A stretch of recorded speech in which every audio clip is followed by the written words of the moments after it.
দুর্গাপূজার প্রীতি ও শুভেচ্ছা সবাইকে, ওয়েলকাম। আলটিমেটলি তাহলে আমাদের আজকে সফল হলো না। দেখুন, সপ্তাহে একদিন অন্ততপক্ষে রিফ্রেশমেন্ট থাকাটা খুব জরুরি।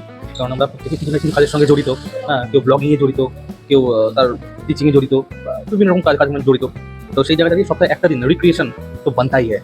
আমার রেস্টুরেন্ট তো পিওর ভেজিটেরিয়ান রেস্টুরেন্ট, যারা ভেজ কাস্টমার তাদের জন্য অনেক ভালো এটা। আর এমনি আমাদের এই এরিয়াতে সাউথ ইন্ডিয়ান না, আমাদের সাউথ ইন্ডিয়ানটা ইউনিক ডিশ, দোসা ইডলি এসব আছে। তারপর নর্থ ইন্ডিয়ান খাবার আছে, ছোলা ভটোরা, পাওভাজি, এসব আছে আমাদের। এসব অপারেশন হয় 20-25 জনের আমাদের ব্যবস্থা আছে পুরো।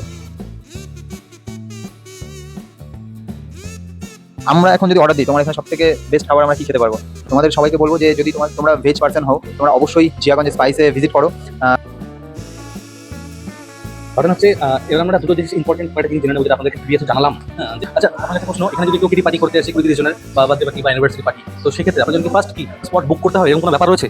বুক অবশ্যই করতে হয়, যে আগের আমাদেরকে জানিয়ে দিতে হয় যে আমরা এতটা এই তারিখে এই সময় আসবো, ওই সময় আমরা জায়গাটাকে ফাঁকা রাখি। টেবিল বুকিং অ্যামাউন্ট আমাদের কোনো কিছু লাগে না।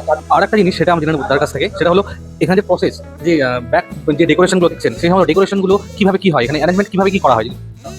অ্যারেঞ্জমেন্ট মানে আমাদের ডেকোরেশন চার্জ একটা ধরা হয়, কারণ এগুলো তো আমাদের কিনে আনতে হয়, তো ওই চার্জটা আমরা ধরে নিই। আর আমি আরেকজন আছে, ওরা দু তিনজন মিলে আমরা সাজিয়ে দিই রেস্টুরেন্টে আগে থেকে, যেমন করে কাস্টমার বলে। আমাদের এমনি স্পাইসের অ্যাকাউন্টেও আছে, ওরা দেখলে চাইলে দেখতে পারি।